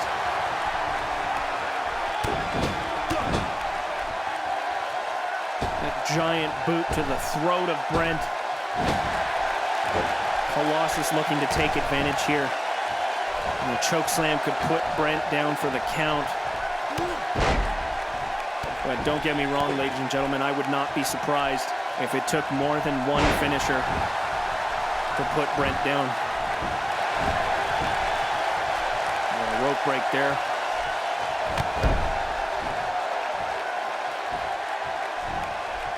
And now a flip right over the back. Colossus throwing Brent down to the mat. his hairy ass back. And now the final cut, one of Colossus's signature moves. Looking to go for a pinfall here, perhaps for a quick victory. I doubt it's going to happen, but a pinfall nonetheless from Colossus. And no, not even a 2 count. Colossus realizing what kind of task he has ahead of him here in defeating ex-ECW champion Brent. Now, although Brent, you can call Brent an ex-ECW champion, let's not forget that Brent did win the ECW Championship way back, I believe, 2008 at the Great American Bash in that Hell in a Cell match. But his title reign did not last long, ladies and gentlemen, as, of course, if we all recall, Eric Samoyd cashing in his Money in the Bank that he won earlier that night and pulling off a victory, winning the ECW Championship off Brent in that Hell in a Cell right then and there. So Brent really only an ECW champion for a couple minutes, but nonetheless still goes down in the history books and the records as an ECW champion. And here we go. Look at this, ladies and gentlemen. Up on the shoulders of Brent. Oh my God, the power is unfathomable, ladies and gentlemen. Marvel, Avengers, Endgame, Thanos-like power. Do not believe it, ladies and gentlemen. Brent, every now and then, finds a way to reinvent himself and just... Oh, wait a second, ladies and gentlemen. The choke slam. Oh, no. Brent reverses it. Brent reverses it, and look at this. After an elbow to the face, is now setting Colossus up in the air with a jackhammer. Is that going to put Colossus down? 1, 2. Can he kick out of this? 3. He cannot. Brent pulling off the victory here as Colossus almost landed a choke slam, but Brent, realizing the predicament he was in, reversing it into a jackhammer. That was a very quick turn of events. What a matchup this was, ladies and gentlemen. But Brent exacting his revenge the way he wanted to, coming out on top. Look at that German suplex, ladies and gentlemen. Making Colossus look like he weighs 50 pounds. Unbelievable, ladies and gentlemen. So Brent has completed the mission here tonight on episode 15. Has won, and no tank in sight. So mission accomplished for Brent here this evening, as he looks to send a message to the entire roster, but more so, the man... Oh, wait a second, ladies and gentlemen. What is that? Oh, look up on the Titantron. There he is! The man that attacked Brent from last episode.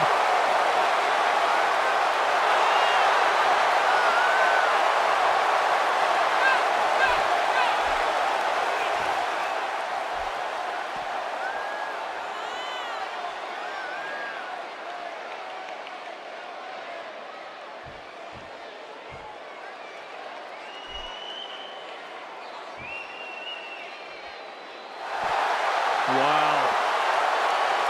I have goosebumps, ladies and gentlemen.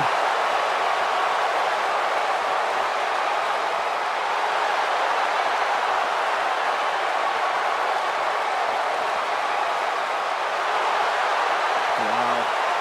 That is not PG, ladies and gentlemen.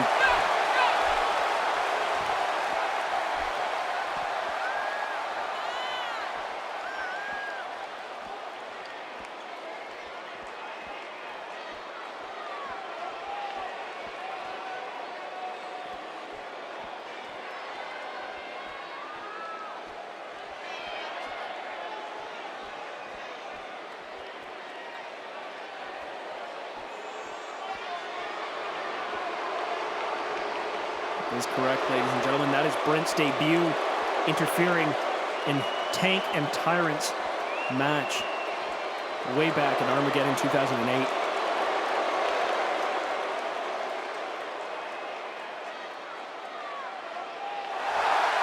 Wow. And the fans seem to agree. Brent, fired up in the ring, does not like being called a cowardly piece of shit, believe it or not. Whoa!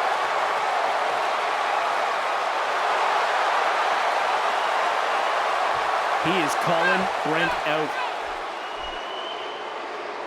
Wow.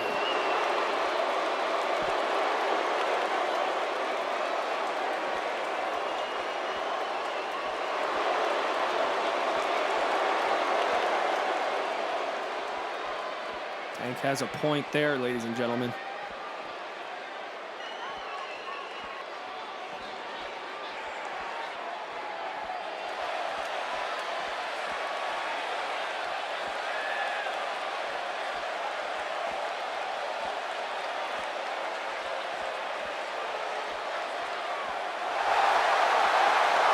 What does he mean?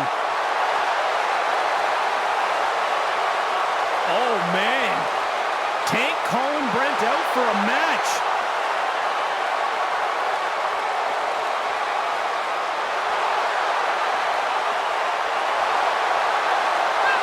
Are you kidding me?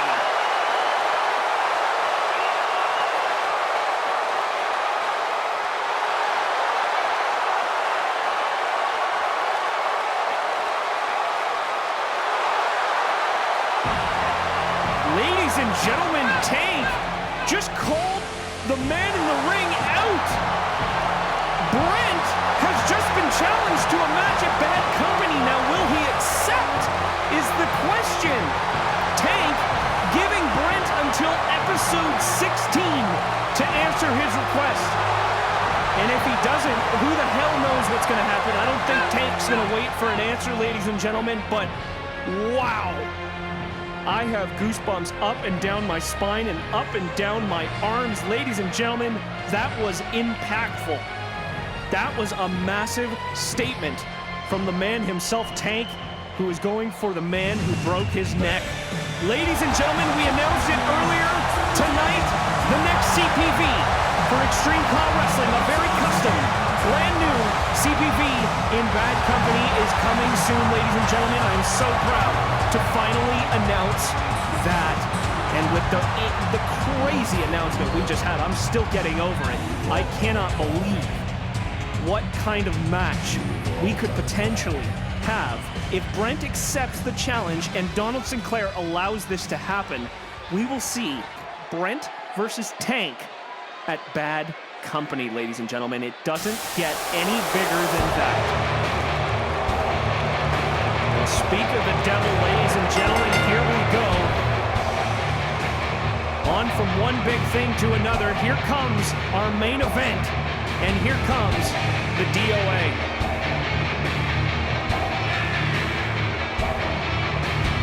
We've seen a very busy Torq Michaels earlier tonight, ladies and gentlemen. First off, forcing another member of the DOA, Chad, into a match against Chi-Town Slide. Spoiler alert, Chad did not win that match. Then we saw Torq Michaels enter Donald Sinclair, the GM's room, complaining and basically stating that Tank cannot be involved in ECW, period. And Torq Michaels not being happy about Richie Richardson. Basically, the gist I get from it, ladies and gentlemen, is who's really running the show back here? Is it Donald Sinclair or is it Torq Michaels, the ECW champion? You gotta wonder, ladies and gentlemen.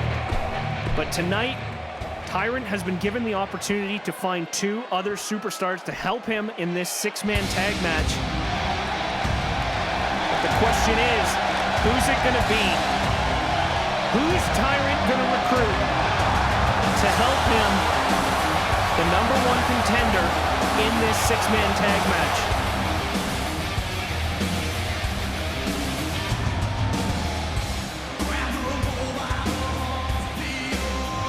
Once again, Tyrant finds himself in a #1 contendership opportunity. Tyrant, no stranger to main events, no stranger to #1 contenderships, and no stranger to that ECW championship around his waist.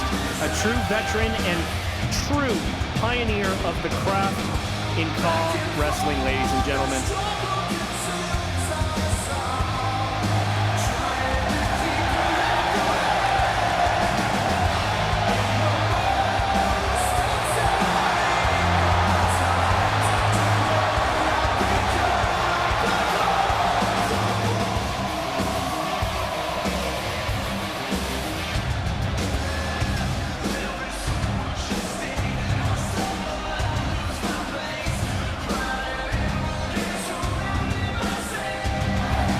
three members of the DOA looking on there.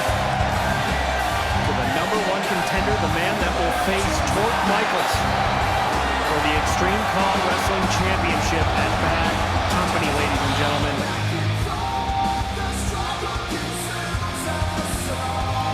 But the question remains, who has Tyrant recruited for his two teammates here tonight as he looks to the entranceway and awaits the arrival of his first of two partners? Who is it going to be, ladies and gentlemen?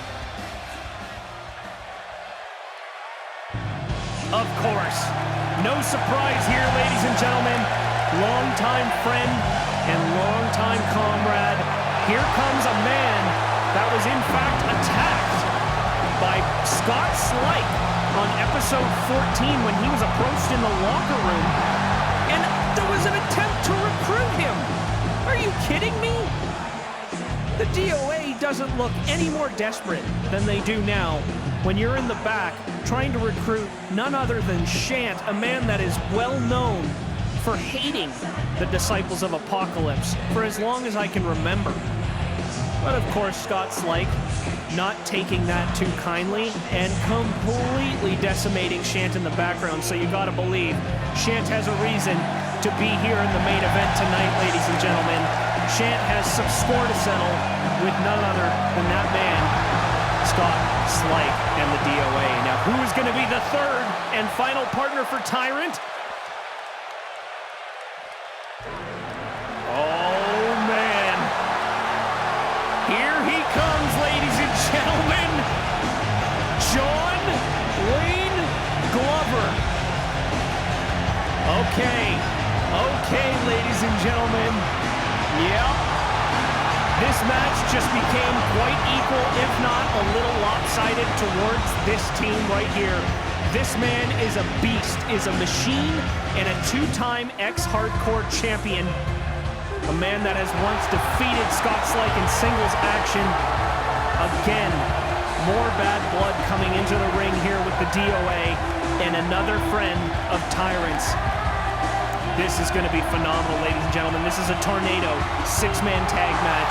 No disqualification. It doesn't get any bigger than this. The main event of episode 15. Here we go. DOA versus Tyrant. And look at that. Torq Michaels going right after Tyrant and getting tossed out of the ring. This is going to be a hell to call, ladies and gentlemen. But your boy Mick's going to do his best. So let's do this. Tyrant on the outside of the ring with the ECW champion, Torq Michaels, and throwing him out the ramp. Shant, of course, going right after Scott Slyke. And, of course, JWG with J.P Requirement. But the spotlight is currently on Tyrant and Torq Michaels, the men that will be facing each other for the ECW Championship at Bad Company. They are currently on the outside of the ring. No countouts, no disqualification here, ladies and gentlemen. Torq Michaels has just slammed Tyrant down to the rampway, and every impact that you would get in the ring is doubled, if not tripled, on that ramp, as that is pure metal, ladies and gentlemen. Trust me, there is no cushion there. JWG in complete control of J.P Requirement. Both Shant and JWG on the outside of the ring. Excuse me, on the inside of the ring. Now double teaming Scott Slyke. Tyrant now back in control on the ramp here. Our camera way up, trying to catch everybody here in this main event. This is going to be tough to follow. And now even further up the ramp. Can hardly see these guys now, ladies and gentlemen, but Torq Michaels throwing Tyrant up the ramp right at the top of the stage here. Torq Michaels and Tyrant now going right at it. And now for a shot to the gut there. Both superstars are on the outside of the ring. And listen to the crowd. This is awesome. This match has very quickly spiraled out of control. And can you be surprised with the bad blood that has been brewing between all of these superstars? With the history that they have, this is going to be a hellacious main event, ladies and gentlemen. Who's going to come out on top here? Is it going to be the DOA or Team Tyrant? This is going to be a huge momentum shift going into Bad Company and episode 16. Torq Michaels now, the ECW champion, up on the ramp with Tyrant. Our cameras are now focused on the top of the stage here as the other four superstars fight ringside. But the focus is here, ladies and gentlemen. This is what we were looking for. Didn't anticipate this. Both Torq Michaels and Tyrant going after each other so heavily, feeling each other out before the big night. And look at this, a huge spine buster from Tyrant and a pin, like I said. Falls count anywhere, but no. Torq Michaels able to kick out. Tyrant stalking his prey here up on the stage. Still JWG on J.P Requirement. Shant on Scott Slyke. And look at this. Look at the power of Tyrant, ladies and gentlemen. Holding. Down to the stage goes Torq Michaels. And, I mean, Tyrant and Torq Michaels, a long-standing history just on their own, ladies and gentlemen. Tyrant never, ever has seen eye to eye with anybody in the DOA, let alone Torq Michaels, who has availed himself to be somewhat of a leader to the Disciples of Apocalypse. And now look at this, Torq Michaels saying, where's he going? He's walking away from Tyrant, and Tyrant back up, chasing after him. And still on the outside of the ring, Scott Slyke and J.P. Requirement have taken control, but now, look at this. We got our cameras backstage. This has fully spiraled out of control, ladies and gentlemen, as now Tyrant and Torq are in the backstage arena here. Torq has grabbed a chair and has just gone bonanzas on Tyrant's back. Oh, but look at that, right onto the chair. A spine buster right onto the chair for Tyrant. This has turned out into an all-out brawl, a riot. And if it wasn't wrestlers in a false count anywhere match, I would say get the security back here to break this up. And there goes Torq's knee. That could put him out of commission for weeks. No love lost here, ladies and gentlemen. This is more than a fight. This is more than a wrestling match. This is an all-out brawl where these men are just trying to hurt each other. Now, back in the ring is Scott Slyke, who's just knocked out JWG in the ring, and Shant throwing J.P. Requirement into an uncovered turnbuckle by the looks of it. This is an elimination six-man tag match. I don't know if I mentioned that before. I apologize if I don't. So if you are pinned, you are eliminated, ladies and gentlemen. That said that on the match card. So upon a pin, the team will not necessarily win the match, but that individual who is pinned 1, 2, 3 will go down and be out and eliminated from the match. That will then turn into a 3-on-2 handicap match. So as you can imagine, the first pinfall, whoever gets the first 1, 2, 3 in this match will be at a significant advantage in this contest. Now Scott Slyke has pulled out one of the DOA's favorites, a sledgehammer, and has just gone for Shant in the ring, but no, Shant just getting out of the way. But now, oh yeah, these two are in trouble here, ladies and gentlemen, but let's take a look backstage. What is happening with Tyrant? And now they're in a locker room. They have moved this battle to a locker room. Neither have been able to get the upper hand, but look at that. Oh, into a trash can, into a locker, as this match is now into a locker room. There has been a referee in the ring, but also a referee backstage to try and get a count, if there is one, backstage here. And now look at this. Tyrant going for a big, big power slam, power bomb, excuse me. And again, these locker rooms don't come with padding. You see those yoga mats there? That's as far as it's gonna go. And look at that. Tyrant fired up in the back here as we have a hellacious matchup with weapons inside the ring. No control here, ladies and gentlemen. Multiple referees, and now Tyrant just looking to inflict as much damage as possible on the ECW champion. And look at this, ladies and gentlemen, a dominator onto the floor is Tyrant. but not gonna go for the pin for some reason. Now going back to the ring. Look, Wesley underhook. Wesley underhook waiting in the wings outside the goddamn locker room. This is the problem with DOA, ladies and gentlemen, is there's too many of them, and they don't play goddamn fair. Oh, Jesus Christ. So now, thanks to Wesley underhook, after a dominator to Torq Michaels in the background, has just one punch, Tyrant on the outside, so now both of those men are down on the outside in the backstage arena. Now we have a 2-on-2 here and a giant clothesline there from Scott Slyke. We've seen it before. Is this gonna knock Shant out? No. Thank goodness Shant able to kick out, but now, oh God, JP, get the hell out of here with that garbage, putting his feet on the ropes. Oh, Jesus. And here comes the ECW champion up from the Dominator, coming back down to the ring, has picked up the sledgehammer, and it has now become a 3-on-2 handicap match, thanks to the help of Wesley goddamn underhook. And there's the sledgehammer to the back of Shant. Shant had no idea Torq Michaels had re-entered the arena. And now the DOA looking to take control here against both Shant and JWG, while Wesley underhook is taking care of Tyrant in the background.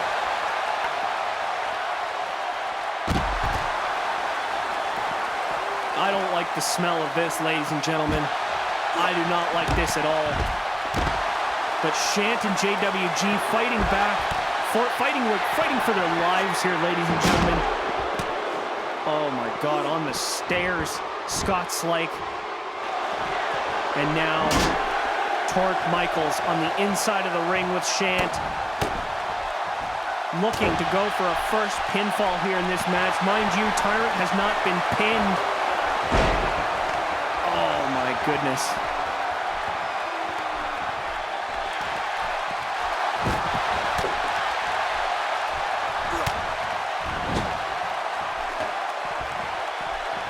Oh, and now with the chair on the inside of the ring, Torq Michaels again with another weapon this time. Yeah, this is just getting ugly, ladies and gentlemen. Will JWG and Shant be able to hold off this assault from the Disciples of Apocalypse? Oh, and a chair shot to the skull. You can hear that impact from Albuquerque, New Mexico. And now Torq Michaels looking for the pedigree. And if Shant can't turn this around, JWG needs to find a way to help Shant out, but I don't think it's going to happen here, folks, as he's got his own problems on the outside. 1, 2, 3. Shant has just been eliminated from this match, and now JWG, goddamn. The poor fool is left alone here with 3 hounds, 3 hyenas, 3 savages in there. JP Requirement onto the mat on the outside. Does JWG have any more left in the tank? All 3. That's it, ladies and gentlemen. I don't think Tyrant's coming back down to the ring. Therefore, the referee has decided to call this match for some reason, perhaps a little prematurely.